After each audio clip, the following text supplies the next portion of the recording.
classes. Today we are here to discuss a new chapter of new book which is related to the class 12's book Fundamental of Human Geography, and the first chapter of that book is Nature and Scope, which is related to the human geography, and easily we can say that this chapter is related to the interrelationship between the human being and the environment. Okay, so how can we study the interrelationship between human beings and the environment? We have to go through these topics in this book. Actually, there are only 5 topics of this book are very important. So today we discuss only these 5 topics here. Environmental determinism, ये इस chapter की शुरुआत में ही पहली para में आपको ये word मिलेगा एनवायरमेंटल डिटर्मिनिज्म। हिंदी में बात करें हम, हाँ, ये वीडियो जो मैं शूट कर रहा हूँ, ये वीडियो जो है इंग्लिश मीडियम्स के लिए as well as Hindi mediums के स्टूडेंट्स के लिए भी काफ़ी यूजफुल रहेगी, क्योंकि इसमें इंग्लिश हिंदी दोनों का ही यूज़ करेंगे हम। और जैसे कि यूट्यूब पे आपको या तो फिर इंग्लिश भी वीडियो मिलती है या हिंदी भी मिलती है, समटाइम फॉर्म डिफिकल्ट कि आपको 2 तरह के वीडियोस मिल पाए, ये 2 लैंग्वेजेस में बाइलिंगुअल वीडियोस मिल पाए। सो एनवायरमेंटल डिटर्मिनिज्म इस पर हम डिस्कस करेंगे। तो हिंदी में इसको कहते हैं प्राकृतिक निश्चयवाद। क्या कहते हैं? प्राकृतिक निश्चयवाद। सो प्राकृतिक निश्चयवाद मतलब जहाँ पर एनवायरमेंट डोमिनेट करती है, एनवायरमेंट डोमिनेट करती है, जहाँ पर ह्यूमन बींग्स पर या फिर और जितने भी क्रिएचर्स हैं उनको डोमिनेट करती है, this type of determinism is called environmental determinism. Simple language में हम जैसे समझ रहे हैं कि जहाँ पर एनवायरमेंट के हिसाब से ह्यूमन बींग्स को चलना होता है, ठीक, एनवायरमेंट के हिसाब से जहाँ पर ह्यूमन बींग्स को चलना होता है, अपने सारे काम ह्यूमन बींग्स को एनवायरमेंट के अकॉर्डिंग करने होते हैं, उसको हम कहते हैं एनवायरमेंटल डिटर्मिनिज्म। ठीक है, यहाँ पर कैसे चलना होता है? अब इसकी सही से इसका एक्सप्लेनेशन करने के लिए सबसे पहले हमको समझना होता है naturalisation of human. Naturalisation of human means human को नेचुरलाइज करने के तरीके के बारे में, या ह्यूमन जो है किस ढंग से नेचुरलाइज है, नेचर का इफेक्ट, नेचर का इम्पैक्ट कैसे ह्यूमन के ऊपर पड़ रहा है, इसको समझना होगा। तो इसी बुक में आपकी ह्यूमन ज्योग्राफी के नेचर एंड स्कोप बुक में एक बॉक्स दिया हुआ है, उसको मैं अभी शेयर करता हूँ स्क्रीन पर। उस बॉक्स में नेचुरलाइजेशन ऑफ ह्यूमन में एक स्टोरी दी हुई है, सिंपल सी स्टोरी है, बेंदा नाम की व्यक्ति की स्टोरी है। और ये बेंदा जो है एक ट्राइबल कम्युनिटी से बिलोंग करते हैं, ट्राइबल एरिया में रहते हैं, और ये जंगलों में इस तरह से घुले मिले हैं, इस तरह से जंगल को जान चुके हैं, इस तरह से समझ चुके हैं जंगल को, फॉरेस्ट को, कि अब इनको कोई भी चीज़ जो है देखने में, या फिर कोई भी चीज़ ऐसा कह सकते हैं आपकी कोई भी नई चीज़ जंगल में अगर घटती है, जंगल में कुछ नया होता है, तो इनको इसकी भनक बिल्कुल वैसे ही लग जाती है जैसे कि जंगल की पशुओं को लगती है। जो नेचुरलाइज्ड एनिमल थे उन्हीं के ढंग से नेचुरलाइज्ड ह्यूमन के रूप में इनको ये सारी चीज़ें पता चलती है। ट्राइबल कम्युनिटी से बिलोंग करते हैं मीन्स ये फॉरेस्ट में ही ज़्यादातर इनका टाइम बीतता है। ठीक है, तो बेंदा इनकी स्टोरी जो दी हुई ये बताया गया उसमें कि जंगलों में घूमते हुए किसी हर्ब की तलाश कर रहे हैं, उस हर्ब की तलाश करते हुए इनको जो है जंगलों में काफ़ी अंदर तक निकल जाते हैं, और फिर थोड़ा सा मेमोराइज करते हैं, थोड़ा सा याद करते हैं कि इनके पेरेंट्स हैं, इनके बड़ों ने, एल्डर्स ने इनको किस तरह से क्या चीज़ बताई थी कि फला हर्ब से जो भी जिस हर्ब की खोज कर रहे थे, तलाश कर रहे थे, वो इनको कहाँ पर मिलेगी और कैसे मिलेगी, इसको ये मेमोराइज करते हैं, याद करते हैं। और इसी बीच इनको चलते हुए रास्ते में जब प्यास लगती है तो एक रिवर है उसी जंगल में, ठीक है, लोगरी करके उस रिवर में ये अपनी जाते हैं, अपना वहाँ पर पानी पीने के लिए, जैसे ही प्यास बुझाने के लिए अपनी हथेली में पानी भरते हैं, तो उनको याद आ जाता है कि मुझे थैंक्स करना चाहिए। सो ये थैंक्स करते हैं उस पूरे रिवर की, पूरे फॉरेस्ट की जो जान थी या स्पिरिट थी कह सकते हैं, यहाँ पर बताया गया स्पिरिट है, तो स्पिरिट जो है किस तरह से पूरे जंगल को फल फूल दे रही है, या किस तरह से उसकी लाइफ को आगे ले जा रही है। That's why this river is called the spirit of that forest. Okay, तो ये जो यहाँ पे इसको थैंक करते हैं, उस रिवर को थैंक करते हैं, और थैंक्स करके पानी पीकर अपनी प्यास बुझाते हैं, और फिर आगे की ओर बढ़ते हैं। आगे की ओर बढ़ी रहते हैं, तभी इनको कुछ एलियंस ये जो है आवाज़ सुनाई पड़ती है। एलियन सी मतलब कि कुछ ऐसी आवाज़ है जिसके बारे में इनको शायद पहले नहीं पता था, मतलब इनको लगता है ऐसा कि कोई इनको ढूंढता हुआ आ रहा है। और इतनी मतलब इनके बाकी साथियों को जैसे ही लगती है, ये सब के सब अचानक से उस जंगल में गायब हो जाते हैं। मीन्स जंगल में अपने आप को पूरी तरीके से फॉरेस्ट में अपने आप को इन्वॉल्व कर लेते हैं।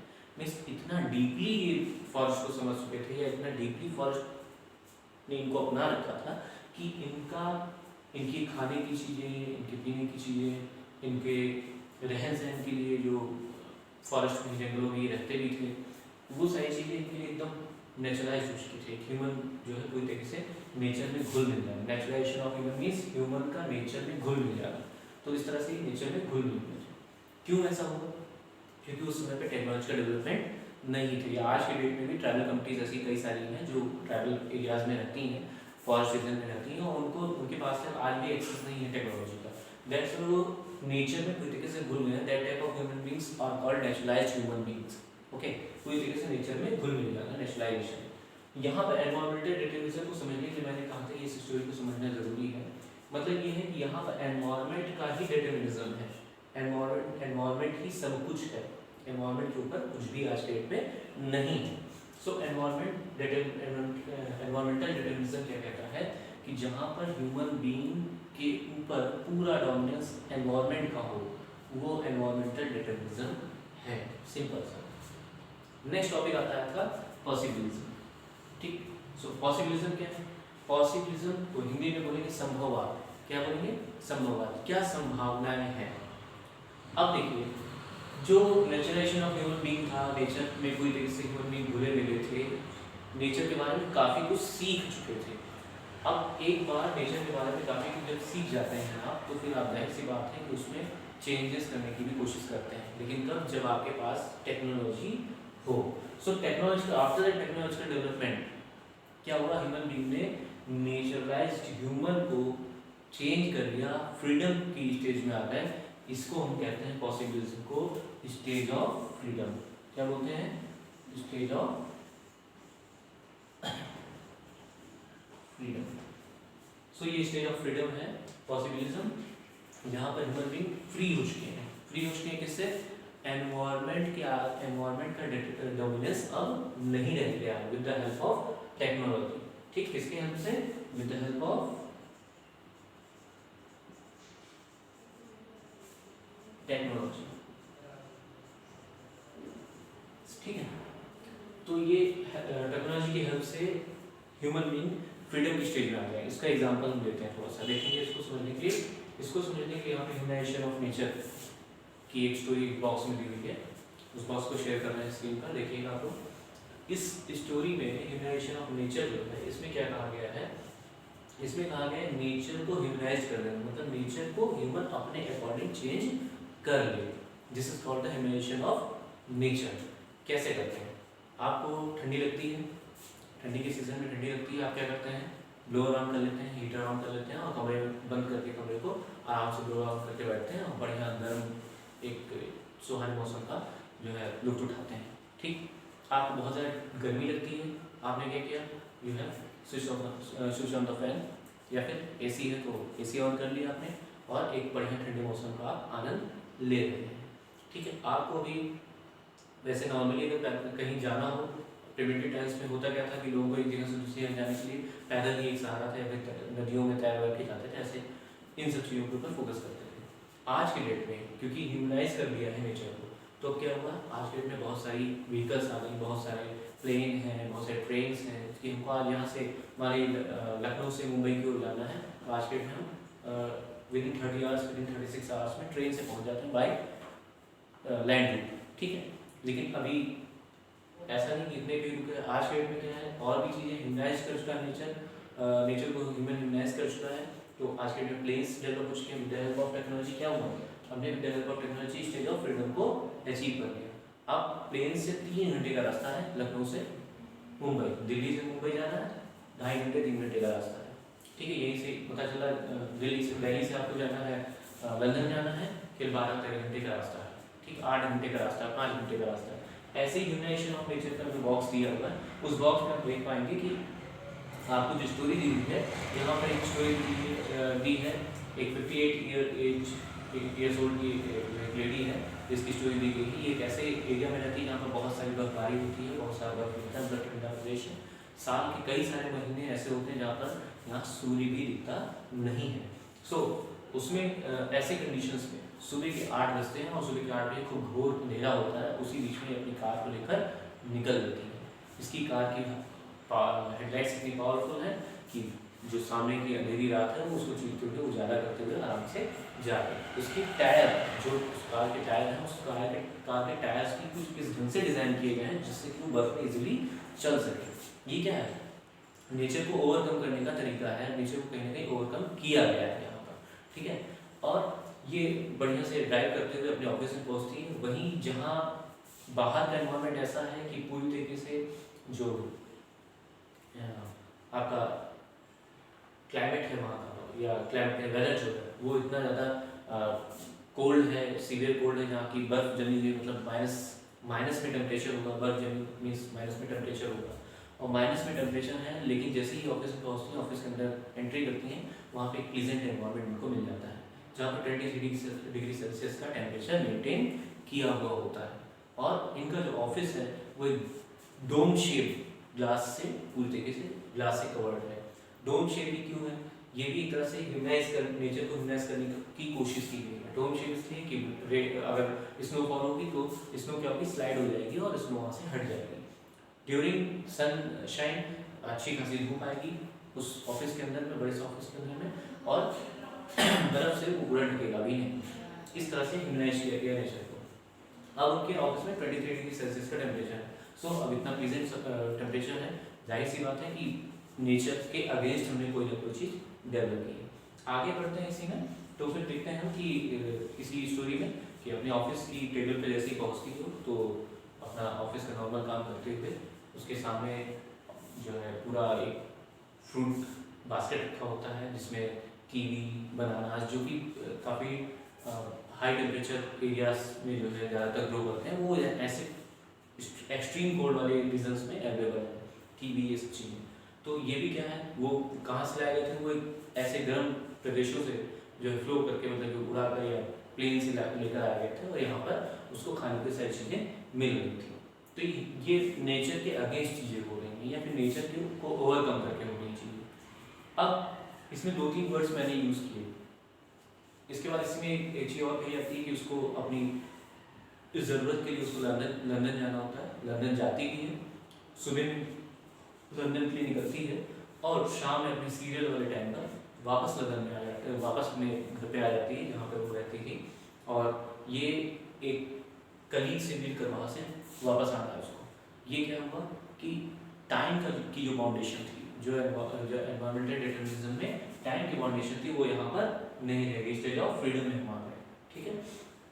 तो ये चीज़ें हैं। उसके बाद उसको किसी अपने कलीग से बात करनी है। दिल्ली में कोई कलीग बैठी हुई है, उसने कॉल किया उसको, तुरंत कॉल पे तुरंत बात हो गई, इंटरनेट कॉलिंग की, चाहे वीडियो कॉलिंग की, या जैसे भी वो नॉर्मली उनसे बात हो जाती है। तो ये भी क्या हुआ, अब वहाँ तक जाना नहीं, चल के जाना नहीं है कि बात करने के लिए जाना है या फिर चिट्ठी लिखनी है। आज से 10 दिन बाद 15 दिन बाद चिट्ठी पहुँचेगी, 2-4 महीने में चिट्ठी पहुँचेगी और फिर उधर से बुलाएगा, 1 महीने 1.5 महीने का टाइम लग जाएगा। ऐसा पहले के टाइम में होता था। लेकिन with the help of technology आप स्टेज ऑफ फ्रीडम में आ गए, आपने तुरंत डायल किया, तुरंत फेस टू फेस टॉक किया और अपना काम पूरा हो गया। तो ये है स्टेज ऑफ फ्रीडम। पॉसिबिलिज्म में मैंने आपको बताया ह्यूमनाइजेशन ऑफ नेचर, मतलब तो नेचर को ह्यूमनाइज किया गया, नेचर को चीज़ों को बदला गया। कैसे बदला कि इसको बदलने में एक चीज़ और है। अभी 2-3 वर्ड्स यूज किए, जैसे कि प्लेन यूज किया है, टेलीफोन, ठीक है, शिप्स, ये सब कैसे बने होंगे? ये सारे के सारे with the help of technology discoveries हुई, ये इन्वेंशंस हुए, उनमें से कुछ हैं, 2-3 ये हैं। और ये क्या है, ये ही हमको नेचर को ह्यूमनाइज करने में हेल्प करते हैं with the help of technology. ये जो टेक्नोलॉजी की हेल्प ली गई है, ये कैसे है? ये क्या ऐसे ही नॉर्मली आ गई हुई? जिस दिन राइट ब्रदर्स थे, उन्होंने जब प्लेन जो है इन्वेंट किया या प्लेन बनाया उन्होंने पहली बार, तो क्या ऐसे ही चलते फिरते अचानक से कोई सामान जुड़ा होगा, प्लेन बन के उड़ना शुरू कर दिया होगा? नहीं, इससे पहले उन्होंने कोई चीज़ देखी होगी, उससे सीखा होगा और उसके बाद उनके मन में एक इच्छा जगी हुई कि हमको कुछ ऐसा करना है। वो चीज़ आई कहाँ से? वो चीज़ आई जब आप एनवायरमेंटल डिटर्मिनिज्म से निकल रहे होते हैं, तब पूरी तरीके से एनवायरमेंट पे डिटरमाइन होते हैं या डिपेंडेंट होते हैं, तब आपको ज़रूरत पड़ती है कि हमको कुछ और करना चाहिए। यहाँ एनवायरमेंटल डिटर्मिनिज्म में कुछ चीज़ें देखी होंगी इन लोगों ने, जैसे कि बर्ड्स को लेकर राइट ब्रदर्स जो हैं उनकी जो बुक है उसमें बर्ड्स के बारे में जिक्र किया गया है कि बर्ड्स को उन्होंने देखा कि फ्लाई कर रहे हैं।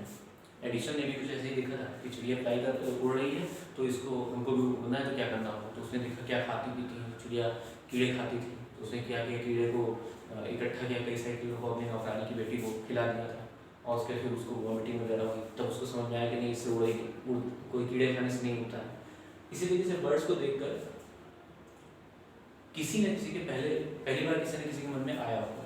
हालांकि राइट ब्रदर्स का नाम हम लोग सुनते हैं, इससे बहुत पहले हमारे इंडिया में भी कुछ ऐसा हुआ था। कई सारे ऐसे जो है वैज्ञानिक थे जिनकी सारी जो थीसिस थी या सारी जो इन्वेंशन थी उनको डिस्ट्रॉय कर दिया गया है। ठीक है, इसके बहुत सारे सबूत नहीं मिलते हैं, लेकिन हाँ ऐसी चीज़ें एग्जिस्ट करती थी। इंडिया पहले से ही काफ़ी डेवलप था। अभी हम बात कर रहे हैं यहाँ पर कि बर्ड्स से क्या सीखा। तो बर्ड्स से सीखने के लिए जब बर्ड्स को देखा उड़ते हुए तो पहले कोशिश की गई कि हाँ बर्ड्स क्यों उड़ती हैं, क्योंकि उनके पर होते हैं। इस तरह के पर बनाने की कोशिश की गई लेकिन सक्सेस नहीं मिलती है।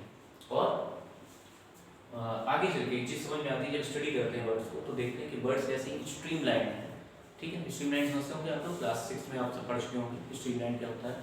एक ऐसा स्ट्रक्चर जो हवा को चीरने में आसानी जिसको होती है। ठीक है ना, बर्ड के शेप देखते ही आप ऐसे स्ट्रीमलाइन करके होती है। तो इस कारण से पहले देखा कि बर्ड्स स्ट्रीमलाइन होते हैं, तो ऐसी चीज़ें ही उड़ पाएंगी। समझ में आने लगा लोगों को कि ऐसी चीज़ें उड़ पाएंगी जो स्ट्रीमलाइन होती है।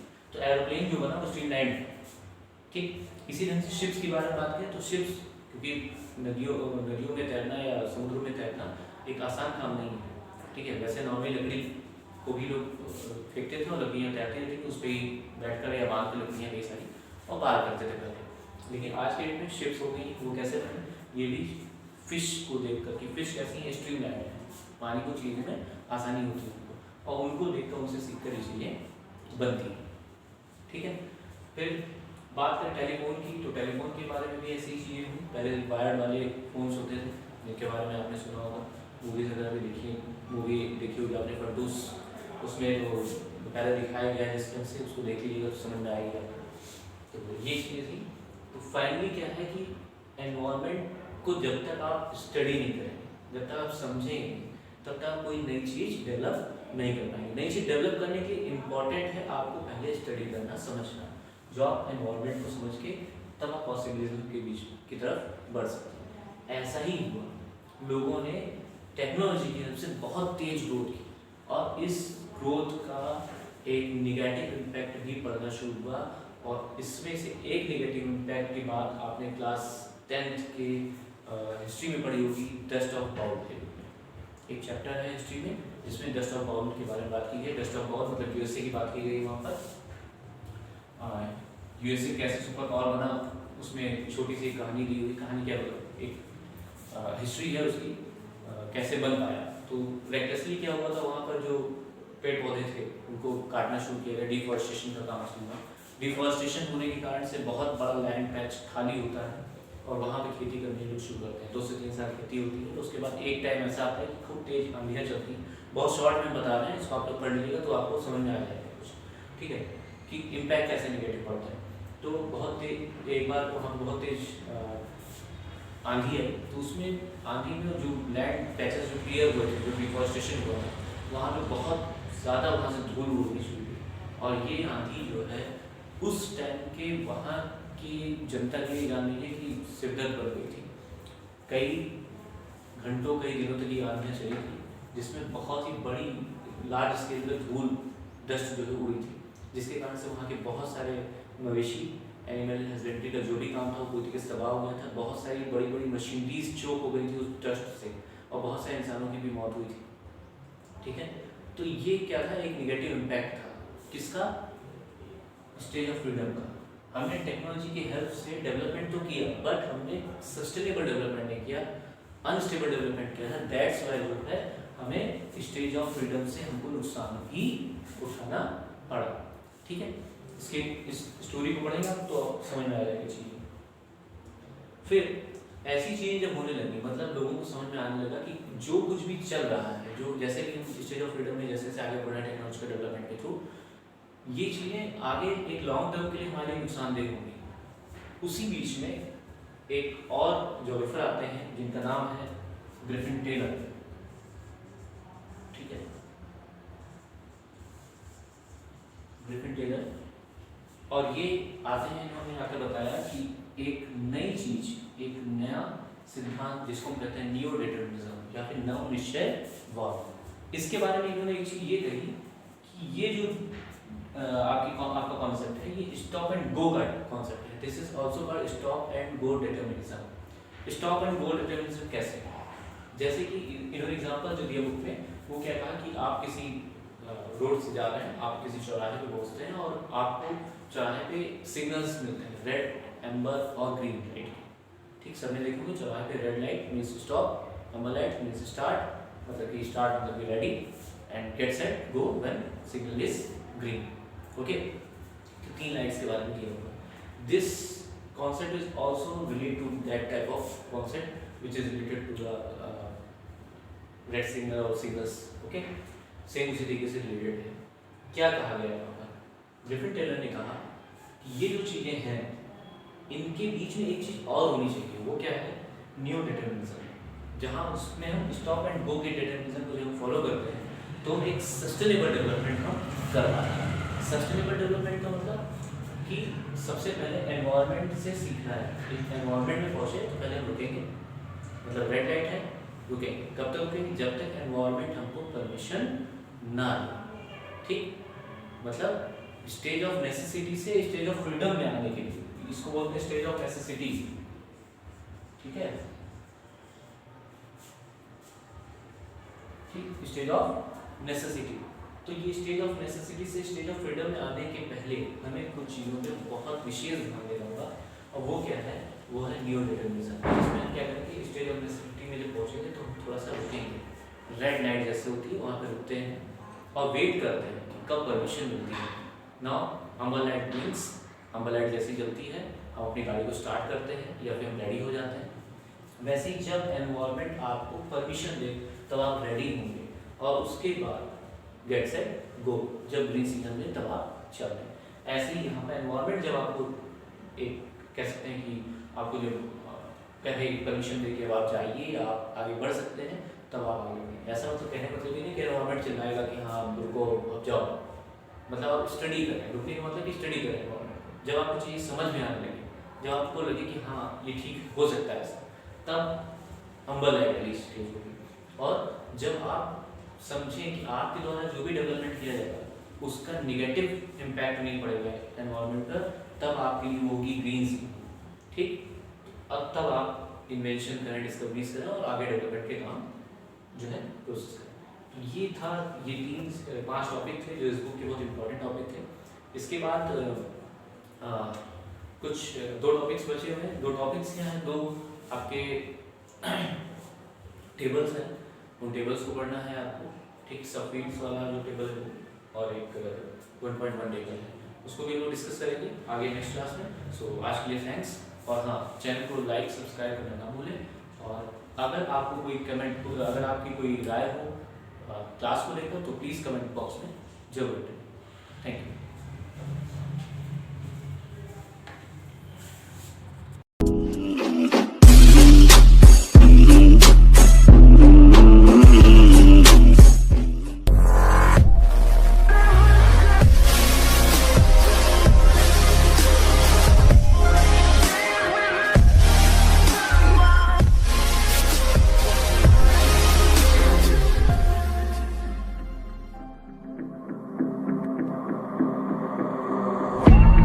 Growing up ain't easy.